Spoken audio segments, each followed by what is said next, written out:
Hello you gorgeous peeps and welcome to another thrilling episode of Spurt Weekly, the only weekly YouTube tech news show that aims to pack a dozen jokes into just 10 short minutes. And it's been yet another fan-dabby-dozy week of existence, especially if you happen to get all hot and bothered about affordable 5G phones, because not just one but two of the buggers has landed on my doorstep this week. First of all, we had the Realme X50 5G, and this was swiftly followed up by the Motorola Moto G 5G Plus. Cracking name, guys. And even if you couldn't give a rat's anus about 5G right now, which is probably a large chunk of the UK population, apart from the ones who actually want to burn it all down and kill it to death. Now, the good news is the specs of these bad boys are still absolutely stunning for just 300 quid, definitely looking like two of the best budget-friendly smartphones of 2020. Full unboxings are live right now, though I'm going to do a comparison, probably going live tomorrow, and then my first review, the Realme X50 5G, should be going live early next week. And if you missed it as well, yesterday was World Snake Day, which has of course been fully embraced by Nokia, and I celebrated wholeheartedly by grappling with my massive Python and playing with it until it got far too big to handle. And that's one down, 11 to go. The phone I was playing with was the new 2020 edition of the Nokia 5310 Express Music. You can see my full video live right now, with more than enough knob gags to keep the whole family amused. You can even grab yourself a new Nokia 5310 with 10 quid off the asking price as well. All of the details are in that video. Anyway, enough of all of this drivel, it's time to rip off the band-aid and get this show started proper. You bring the booze, I'll bring the jingle.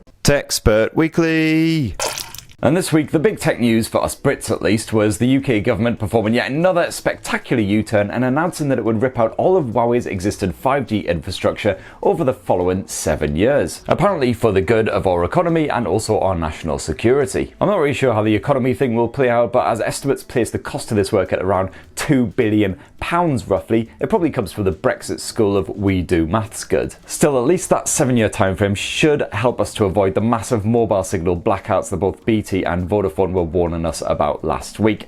It just means that basically in terms of 5G coverage, we're taking a massive step backwards and we're going to suck compared with the rest of Europe. So hooray for that. I mean, frankly, our new motto really should be Britain. It could be worse. You could be stuck in a Silent Hill game. In happier news, Oppo this week revealed its crazy quick new flash charging tech, including a 125 watt solution that can fill a 4000 milliamp cell in just 20 minutes. That's mental. And at the same time, they also announced a 65 watt wireless charging solution called AirVook, which can charge up the same size of battery in just half an hour. No cables required. Witchcraft! Beelzebub be gone! The power of Christ compels you! No, seriously, that's really impressive stuff, and if it can do all that without reducing our smartphones to ash and dust, then kudos. Meanwhile, this week, OnePlus also continued its trend of launching phones ahead of the actual launch, so basically there's nothing left to look forward to. This time it was co-founder Carl dicking about with it on camera during an interview, so basically showing off everything we already didn't know, which was very little indeed after all the other teasers and releases and everything. So at this point, basically, there's less mystery than the average episode of Scooby-Doo. But for anyone who is actually still intrigued, the launch takes place next Tuesday, that's July the 21st, and in last week's Spurt Weekly, I covered all the details on how to get your virtual mitts on a OnePlus Nord. I won't repeat it now, because I'm just a lazy git. Go watch last week's show, yo! And that's not even all of the tech news from this week. Like, Twitter was hacked, all kinds of mental shenanigans. It's been a crazy week, people, but we've massively run out of time, so it's time to smash on with the part of the show that's about as enjoyable as a Mrs. Brown's Boys marathon. It's viewer comments. Whoop, whoop.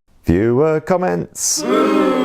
So we start this week with Mobile Man Dan, who says, no Pixel 4a update this week, lol. I would like to say that the lack of Pixel 4a update last week was because I ran out of time or there was no new information to impart, but the truth is I just forgot to do the bastard. But to make amends, here's an extra long dose of Pixel 4a action. It's the Pixel 4a update. So this week, once again, there's been no official word from Google about the Pixel 4a, but we have seen an official render of the smartphone courtesy of a massive Google blunder. This is the pic right here, which apparently momentarily appeared on Google Play Store before being ripped down, but 9 to 5 Google managed to grab a copy of it. And as you can see, it sports a punch-hole selfie cam up front, a first for Google, and you've also got a single lens rear camera around back, just like last year's Pixel 3a. And speaking of around back, you've also got that fingerprint sensor back in action as well, which was missing from the Pixel 4. Great to see you again, buddy. And this week we also had news that the Pixel 4a would be joined by the Pixel 4a 5G at some point as well. So while the standard Pixel 4a should rock the Snapdragon 730 chipset,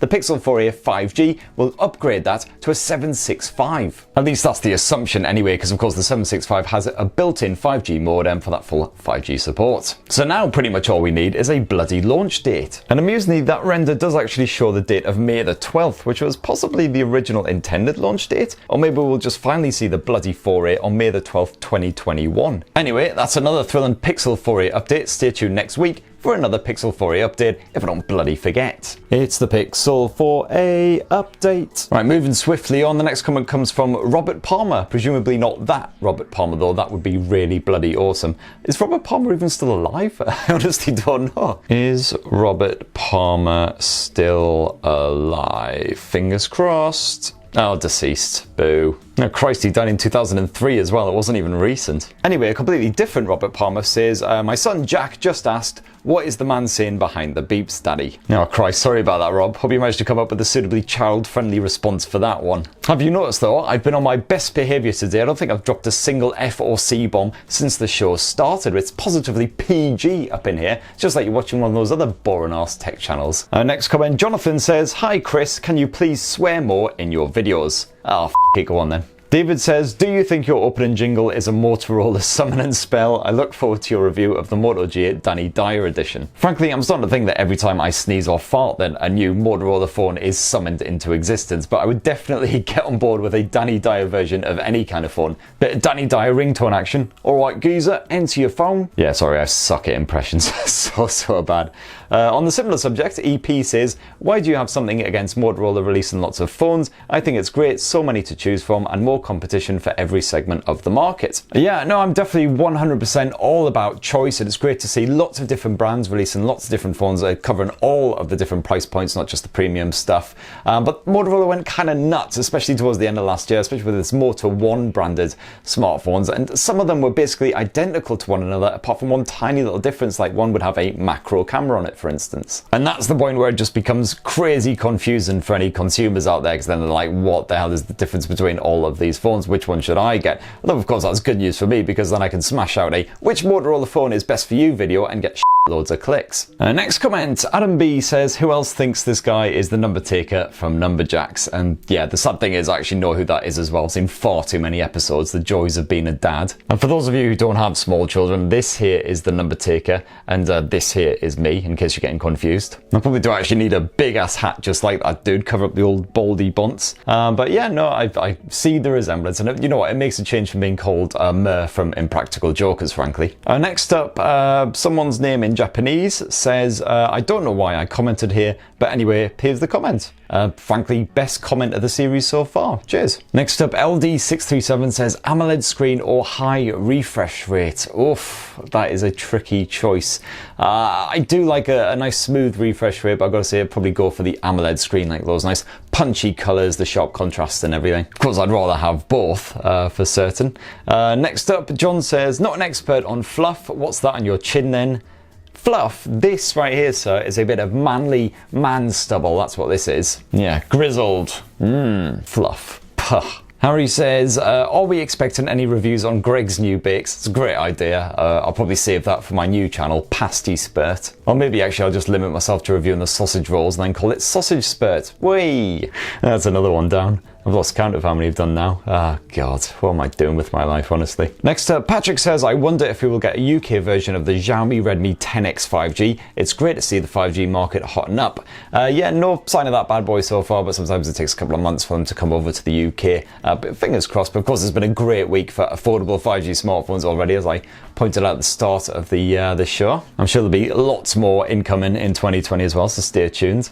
Next up, Stephen says, 5-year-old Sony tablet still working. Hold my pint, my 2014 Huddle is still going strong. Yeah, I remember the Tesco Huddle tablets very well. They were one of the only sort of true budget tablet rivals to the Amazon Fire back in the day. That's 100 quid, you get a full HD screen and all that. I can't believe that was 6 years ago. That's absolutely freaking terrifying. I still remember the launch really, really vividly, because it was a lunchtime one, so there was no booze, so I was actually sober for a change. And then when it all finished off, they brought out a whole table full of great food, like mini burgers, chicken wings, you know, the proper gourmet stuff. stuff. It's a proper good spread, as my gran would say. And there was this group of old journalists who we termed the lunch bunch, who would turn up to every launch basically just because of the free food that they dished out, and they basically formed a human wall around all of the chicken wings and the mini burgers to make sure we didn't get any of that stuff. And I'll tell you what as well, like, if that happens right now after 4 months of lockdown action, I'm absolutely gagging for a bit of chicken wing action, so I would have Hadouken those motherfuckers into dust to get to that plate. What was the point of any of this story?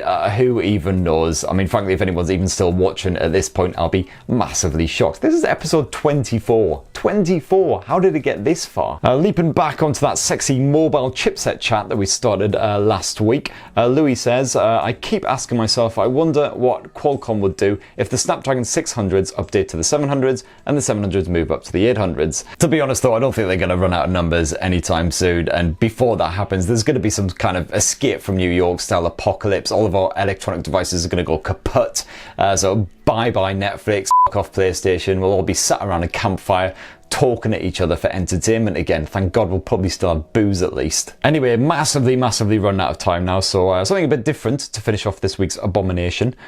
Sure, I mean, obviously. I've got a Twitter comment, so a guy called Danny Friel enjoyed that I randomly got Yourang Malord into last week's show, possibly the first time it's ever been mentioned in any tech show on YouTube, or indeed mentioned by anyone ever for the last 2 decades. And Danny tweeted, your challenge, should you choose to accept it, is to get High into TechSpurt Weekly. But I think I just did it, Danny, so victory! So as always, thank you to everyone who commented last week. Very much appreciated. Far too many to get through, unfortunately, so apologies if I didn't get to yours. Please do slap your comments down below. Next week is looking like it's going to be another busy morpho for tech. So you got the OnePlus Nord launch on the Tuesday, of course. You got a potential ROG Phone 3 launch on the Wednesday. I don't know if there's been any official word on that. I certainly haven't heard from them myself. And then on the Thursday is an Xbox event as well. So next Friday, TechSpurt Weekly episode 25. It's going to be a bit of a jam-packed affair, or at the very least, as usual, a joke-packed affair. Great stuff. So please do join me again next week. Slap your comments down below. Have yourselves a lovely weekend, people. Thank you very much again for watching. Cheers, everybody. Love you.